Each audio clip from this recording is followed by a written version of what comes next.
تا اینجا کار زیادی رو با هم انجام دادیم، به نوعی مطالب بسیار زیادی رو یاد گرفتیم، اما میتونم بگم تقریبا هنوز هیچ یاد نگرفتیم. چطور همچین چیزی ممکنه؟ این بحث که بگیم خیلی جلو رفتیم ولی هنوز هیچ کاری انجام نشده و خیلی کارهای دیگه مونده. این مثل این میمونه که شما یه مسافرت رفتین یک کشور بسیار زیبا و بزرگ رو میخواین بگردین و همه نقاط دیدنیش رو ببینین. کلی مراحل رو انجام دادین، پرواز رو رفتین، توی فرودگاه اونجا فرود اومدین و از درب فرودگاه میخواید برید بیرون. یعنی تا اون جایی که رسیدین خیلی کار انجام دادین، اما هنوز هیچ کاری انجام ندادین، چون از اونجا به بعد تازه سفر و اکتشافات شما قراره شروع بشه. ما تا این لحظه به خاطر اینکه در خود دبیان درگیر بودیم، در خود لینوکس درگیر بودیم، خیلی سرعتمون پایین بود. حالا دیگه توانایی‌هایی در دبیان داریم و مرور کردیم. اگر جایی لازم شد برمیگردیم فیلم‌های قبلی رو چک می‌کنیم که این توانایی‌ها به ما این اجازه رو میده که با سرعت مطالب بعدی رو دیگه ببریم جلو. یکی از این مطالبی که حتما براتون سوال شده، خب من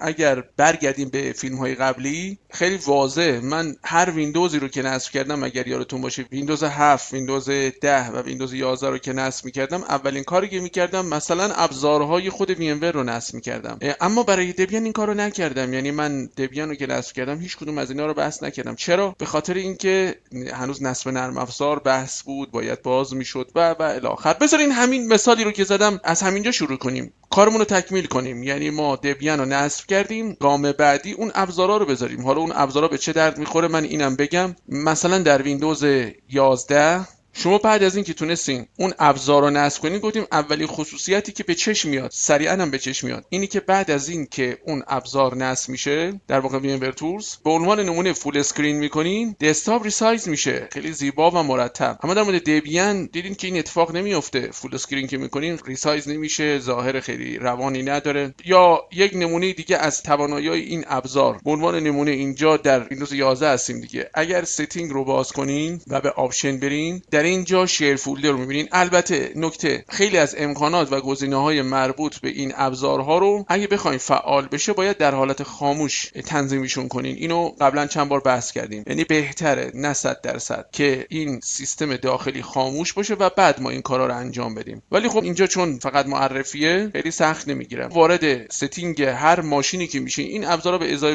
ماشین به ماشین ممکنه متفاوت باشه. به بخش آپشن که برین، مثلا گزینه‌ای داریم به نام شیر فولدر. این به شما اجازه میده که یک پوشه همزمان در سیستم فیزیکیتون هم باشه، در سیستم مجازیتون هم باشه، بدونی که شما به این فکر کنین که اینو میخواین با فلش جابجا کنین، یه فایلی رو میخواین از سیستم مجازیتون بریزین داخل سیستم فیزیکی، یا بالعکس، یا بین ماشین‌های مجازی مختلف میخواین اینو به اشتراک بذارین. یعنی اگر من در ویندوز یه چیزی رو کپی کردم ریختم توی یه پوشه، دبیان هم بتونه اونو ببینه. چنین چیزی ممکنه؟ بله، بحث اون اتفاقا همینه. کافیه من اینجا بیام و بگم همیشه فعال. ببینین الان اومدم برای ویندوز دارم میگم این همیشه فعال. خب میگه شما این گزینه شیر فولدرتون رو انتخاب کنین، انجامش بدین. حالا یه سری گزینه‌های دیگه هم داره، فعلا بحث نمی‌کنیم. اد رو میزنم، چند تا مرحله رو میره. مثلا میاد میگه مسیرشو مشخص کنین. من روی این سیستم پوشه ایزو رو که باهاش کار می‌کردیم، پوشه ایزو رو ببینید، این پوشه رو میام مشخص می‌کنم. پس در درایو سی ایزو، همین نام ایزو رو هم قبول می‌کنم. میگه که آیا فعال باشه، حالا رید اونلی باشه. اگه رید اونلی رو بزنین دیگه قابل دستکاری نیست، میتونین محض احتیاط این کارو بکنین، چون این خطر وجود داره که شما داخل ماشین مجازیتون یه پوشه‌ای رو ست کنین، داخل این ماشین مجازی یک فرآیندی رخ بده که اون اطلاعات رو دستکاری کنه. به عنوان نمونه دارم میگم، این دیگه انتخاب خودتونه. خب حالا ببینیم چه اتفاقی میفته وقتی ما این کارو میکنیم. معمولا یک ریستارت هم لازمه، یه بار ریستارت کنیم.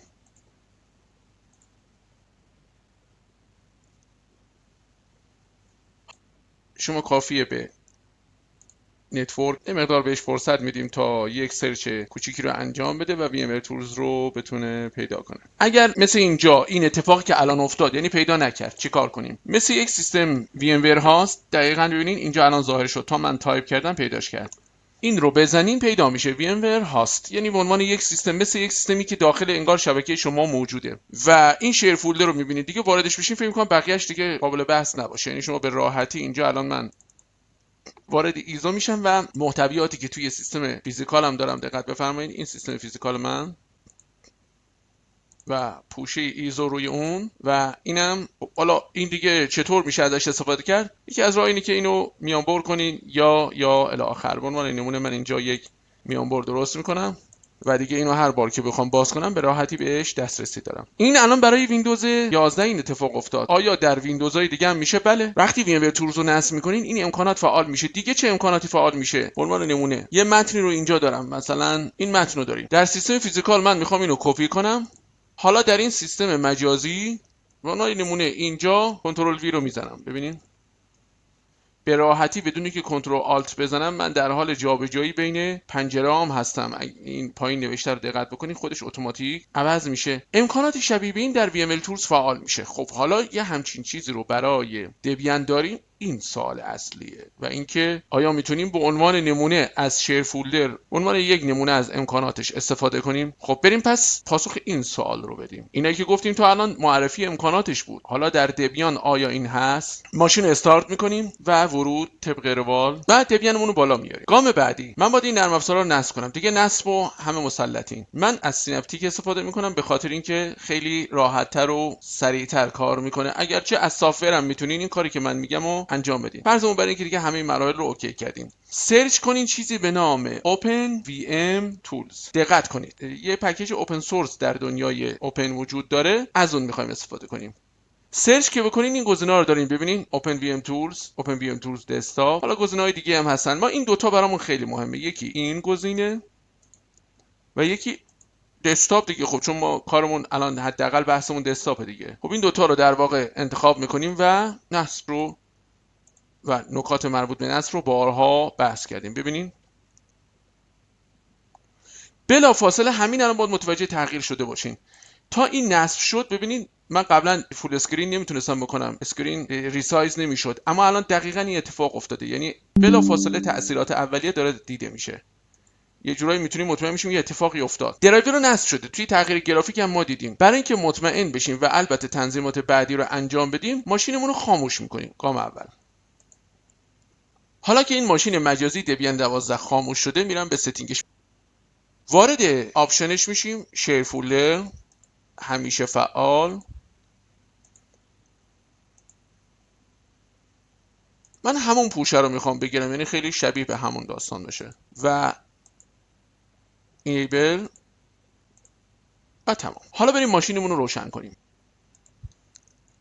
ببینین همین که OpenVM Tools رو نصب میکنین تأثیرات رو در پرفورمنس سیستم قطعا مشاهده میکنین. چون بحث اصلیمون هم این بود اگر یادتون باشه موقع نصب ویندوز ها میگفتم تا میتونین اینو نصب کنین، اما بازم میگم چرا در دبیان پس نگفتم اینو سری نصب کنین، چون اون موقع هنوز بحث نصب باز نشده بود دیگه. حالا برامون بحث نصب باز شده. این اوکی شد، این نصب شد. حالا کجا هست این پوشه؟ به طور نرمال اگر برنامه فایلز رو باز کنین و به پوشه MNT برین، پوشه ها رو خیلی بحث کردیم اگر ساختار فایل یادتون باشه، معمولاً به عنوان نمونه پوشه‌ای دارین به نام مدیا، به ازای هر کاربری یه پوشه درست میکنه. ببینید مثلا CD رام رو الان من اینجا دارم، CD که داخل این ماشین مجازی است و این کنار البته اینجا داریمش، اینجاست محتویاتش. ببینید حالا با این حساب پس اون سیستم کجاست؟ وقتی که شیرینگ VMware رو اوکی کرده باشین، اگر همه چیز درست باشه داخل MNT باید یک پوشه‌ای در این رابطه ببینین، ولی خب الان نیست. دلیلش چیه؟ بازم میگیم دنیای اوپنه، بعضی امکانات رو بعضی از لینوکس ها در هسته اولیه‌شون کامپایل میکنن، ترجمه میکنن، میذارن، بعضی نمیذارن. دبیان خیلی در این موارد سختگیره، یعنی اینکه هیچ چیزی رو خودش اتوماتیک بدون اجازه شما انجام نمیده. در واقع همه این امکانات رو دستتون رو باز میذاره که خودتون تصمیم بگیرین. برخلاف حالا مثلا نسخه مثل مینت که اکثر این امکانات رو بدونی که بحث کنه یا بگه فعال میکنه و اینم باعث شده که خیلی از کاربران احساس میکنن که مینت بعضی امکانات لپتاپشون رو میشناسه در حالی که دبیان نمیشناسه. نه، هر توانی که مینت داره یا اوبونتو داره قطعا در دبیان هست که اونجا ظاهر شده، اما در دبیان هیچ چیزی اتوماتیک فعال نمیشه، خودتون باید اینو فعال کنین. قشنگیش هم همینه، به خاطر اینکه شما رفتار غیر قابل پیش بینی از سیستم دریافت نمیکنین در کارهای خیلی حساس. خب حالا اینجا الان مشکلمون رو چجوری حل کنیم؟ خب اینجا چند تا گام ساده برمی‌داریم. ترمینال رو دیگه مسلطین. پس من میرم به ترمینال. دقت کنید در ترمینال یادتونه یه روشی رو گذاشتیم برای اینکه بتونیم فرمان‌ها رو کشف کنیم. خب ما میدونیم اول فرمان‌های OpenVM با وی ام شروع میشه. یه وی ام میزنم و 2 بار تپ میزنم. ببینین مطالبی که بحث کردیم چجوری داره به کارمون میاد. این تمام فرمانهاییه که ما میتونیم الان استفاده کنیم. هر وقت یادتون رفت، باز من بحثم این نیست که اینو انجام بدین، بحثم اینه که اگه یادتون رفت چجوری یادتون بیاد. وی ام رو بزنین و فرمانها رو نگاه کنین و این فرمان رو پیدا کنین. این فرمان چی هست؟ من یه توضیح کوچیک بدم. مانت کردن یا نقطه اتصال. باز یادتونه نقطه اتصال گفتیم میتونیم یه پوشه خالی یه جا درست کنیم و یه جایی از واقعیت حافظه جانبی رو به اون پوشه خالی وصل کنیم. به این میگفتیم مانت کردن، نقطه اتصال. بریم پس به همون مکان MNT یه ls میگیریم خالیه، یک میک دایرکتوری میکنیم، مثلا میگم شیرد فولدر، یه اسم این شکلی براش میذارم. خب آها، پرمیشن میخواد. اینجا 2 راه داریم برای پرمیشن بچه‌ها. یا با سادو برین جلو، یعنی هر دفعه بنویسیم سادو امکادایر شیر فولدر، هی دائما این سادو رو تکرار کنیم به هر تعدادی که یوزر پسورد میخواد. یا اینکه خیلی راحت یه بار شکل کارتون رو تغییر بدین و SU کنین. حالا شارپ شدیم. یادتون دیگه این مطالب دیگه قبلا دلار بود، محدود بود، حالا شارپ یعنی یوزر قویه. حالا میک دایرکتوریتون راحت کار میکنه، شیر فولدر. ببینید خیلی راحت حالا کار کرد. گفتیم فرمانمون چیه؟ VM 2 بار اگر بزنیم انواع حالتاشو نشون میده. دقتمون رو روی این گزینه میبریم. فرمانهای ماونت اینجوریان. فرمان ماونت رو میزنین، فاصله، نقطه‌ای که میخواین وصل کنین، مبدئی که میخواین وصل کنین به مقصدی که میخواین در اون ظاهر بشه. یعنی من میخوام بگم نقطه هاست 2 نقطه اسلش. خب به کجا وصل باشه؟ به MNT شیر فولدر. بازم دقت کنین که من با تب میرم جلو که دیگه تایپ کامل نکنم. اینتر رو میزنیم. اگر خطا نده در این لحظه چه اتفاقی افتاد؟ اگر به شیر فولدر بریم و محتویاتشو نگاه کنیم چه چیزی رو داریم میبینیم؟ آفرین. یعنی من داخل این ایزو میرم، حروفشو بزرگ نوشتم به خاطر اون حواسم هست. ls-l هم بگیرم که بهتر دیده بشه. بذارین این پنجره رو هم تصحیح کنم، یه مقداری بزرگترش کنم. یک کلیه یه مقدار شلوغ میشه، اذیت کننده است. اون فایلای منه. میک دایرکتوری میکنم در شیر فولدرم، میگم تست دبیان. یه پوشه درست کردم به نام تست دبیان. حالا برم به ویندوزم و ببینین برگردم به سیستم فیزیکالم. اینجوری من بین سیستم فیزیکال، بین دبیان، ویندوز یا همه ماشین‌های مجازی میتونم یک پوشه اشتراکی درست کنم، اسمش هم شیر فولدر دیگه، و خیلی راحت دست به جابجایی بزنم. فقط نکته‌ای که میمونه اینه که دبیانتون رو خاموش کنین، مجدد که استارت کنین، به اون مسیر برم. شیر فولدر هست ولی اگر واردش بشین خالیه. چه اتفاقی افتاده؟ موضوعی که هر بار سیستم رو خاموش میکنین و مجدد روشن میکنین، اون نقطه اتصال رو مجددا باید وصل کنین. چه کاریه این که هر لحظه من باید هی دائما این کار رو انجام بدم؟ راه حل ببینیم چیه. پوشه‌ای که ساخته بودیم گفتیم برای اینکه مانتش کنیم VM به این شکل هاست 2 نقطه اسلش به MNT شیر فولدر. یه گزینه دیگر هم من بهتون بگم اضافه کنین. بذارید من اینو یه مقدار بازتر کنم که در ادامه فرمان دیده بشه. به طور عادی شما این پوشه رو درست کنین، ممکنه غیر این کاربری که اونو مانت میکنه یعنی متصل میکنه بقیه نبیننش. یک این سویچ رو بهش اضافه کنین، dash o allow other، بقیه رو هم اجازه بده. حالا اینتر رو مجدد میزنیم، میگه باید حتما سادوش کنیم. خب یه سادوش میکنیم، بالاخره مجوز میخواد و دفعه قبل با SU اینو انجام دادم، حالا این دفعه با سادو. مهم نیست، مجدد بریم ببینیم درست شده، متصل شده، درسته. و این دفعه که این گزینه رو زدیم، دفعه قبل ممکنه اجازه نده چون پرمیشن رو باید ببریم بالا. این دفعه اجازه میده که ما بتونیم در گرافیکمون هم به راحتی اینا رو ببینیم. ببینین همون پوشی که اونجا بحث کردیم دیگه. ولی گفتیم با خاموش روشن کنیم این برمیگرده سر جاش. این مسئله رو میخوام بگم. موارد اینجوری ما یه فایلی داریم در این مسیر cd etc. یادتونه گفتیم etc محل تنظیماته. یکی از این تنظیمات اینی که الان داریم بحث میکنیم. من الان اومدم داخل etc و اینجا میخوام ادیتش کنم. خب میتونستیم در همون حالتی هم که هر جایی بودیم اصلا فرقی نمیکنه، میتونستیم بزنیم سادو نانو etc یعنی آدرسدهی مطلق بکنیم fs تب. دیگه اینا رو بارها بحث کردیم. اینا چی هستن؟ اینا در واقع همون نقطه اتصالا هستن که اینجا یادداشت میشن، وقتی سیستم داره میاد بالا اون کارو خودش انجام میده. به همین سادگی در دنیای لینوکس حواستون باشه خطوطی که اولشون هش یا شارپ داره یعنی کامنتن، یعنی توضیحاتن، یعنی ارزش اجرایی ندارن. شما میتونین این علامت رو بزنین، هر چی دوست دارین بنویسین. مثلا من این خط رو اضافه کردم. ببینین پس وقتی اول با شارپ شروع می‌کنین یعنی توضیحات. ولی یه راهنمای قشنگ کرده. این بالا این خط رو نگاه کنین، داره یکی یکی توضیح میده، میگه اینطوری برین جلو. اول بگین اون فایل سیستمتون کجاست. خب یادتونه دیگه، نقطه هاست 2 نقطه اسلش. خب به کجا میخواد وصل بشه؟ یکی دو تا فاصله خالی، خیلی فاصله خالیاش کم یا زیادش مهم نیست، گفتیم فاصله ها رو نادیده میگیره. به MNT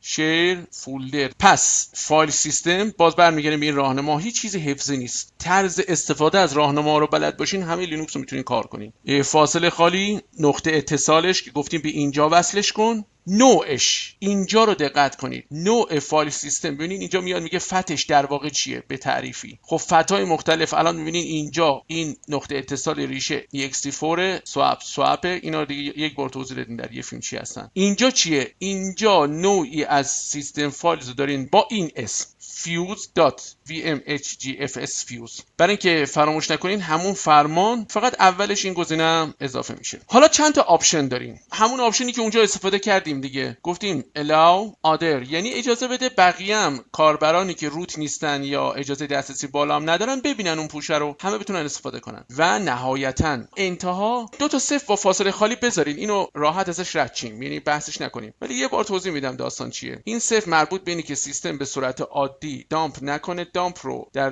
دنیای سیستم عامل وقتی ما یک کپی رو صفر به صفر، یک به یک، بایت به بایت از یک چیزی میخوایم یک کپی برداریم که ببینیم توش چه اتفاقی افتاده یا ازش بکاپ بگیریم به اهداف مختلف، ببین میگیم دامپ کردن. و این گزینه یعنی اینکه در ابتدایی که سیستم داره راه اندازی میشه سلامتش رو چک نکن بی خودی، چون خب این جزء فایل سیستم اصلی سیستم نیست دیگه، ممکنه یک حجم بزرگی باشه، ممکن اصلا وصل باشه نباشه، بی خودی درگیر این داستان نشه. خب حالا اینو ذخیره میکنین کنترل او و کنترل ایکس خروج. خب چه اتفاقی افتاد؟ حالا بریم سیستممون رو ریستارت کنیم ببینیم. خب بریم به فایلز و MNT. خب داخل شیل فولدر رو نگاه کنیم. پس این دیگه کاملا الان در دسترس کاربران منه، کاربران این دبیان. و برای اینکه مطمئن بشیم مجدد اینجا یک پوشه درست میکنم تست 2 و این تست 2 رو در ویندوز یه رفرش بگیریم و اینجا هم ظاهر شد. و در سیستم فیزیکالمونم اینجا ببینید. پس به راحتی من میتونم بین این ماشین‌های مجازی داده ها رو جابجا کنم. صحبت کردیم از اینکه امکانات بیشتری هم هست دیگه. خب ببینید دقت کنید، من دیگه راحت دارم اینجا هم توی این پنجره جابجا میشم. اما یه نکته جالب، من الان اینجا تو ویندوزم، درسته؟ اسم این یه متن دیگه کپی گرفتم، میام داخل دبیان و اینجا به فرض مثال تو داکیومنت راست کلیک نیو فولدر پیست. دیگه خواستم نشون بدم یعنی VMware Tools وقتی نصب میکنین چه امکاناتی به شما میده و یه سری امکانات دیگه که خب من واردش نمیشم، خودتون برید بررسی کنین دیگه. پس حالا دیگه داستان قشنگتر شد. ما برای دبیان هم مثل همه لینوکس های دیگه VMware Tools رو داریم. ممکنه شما در لینوکس های دیگه همین که OpenVM Tools رو نصب کنین اتوماتیک همه این اتفاقا بیفته، یعنی تا شما شیر فولدر رو میذارین در MNT خودش پوشه لازم رو ایجاد کنه، درست کنه. دبیان یه مقدار تو این داستان سختگیره، خب یه سری تنظیمات این شکلی میخواد. پس این گزینه چیه؟ ببینید همین که اونا رو نصب کردم برای استارت کردم خودش این گزینه غیر فعال شد. وقتی اون گزینه رو به طور عادی بزنین، یعنی هنوز که این پکیج ها رو نصب نکردین، به شما پیشنهاد دانلود کردن بسته ها از یه مکان و اینا میده، یه مقدار گیجتون میکنه، اذیتتون میکنه. بس تمام شده است. بریم قسمت بعدی. یه موضوع قشنگ دیگه براتون دارم که اونم ببینیم. موفق باشید.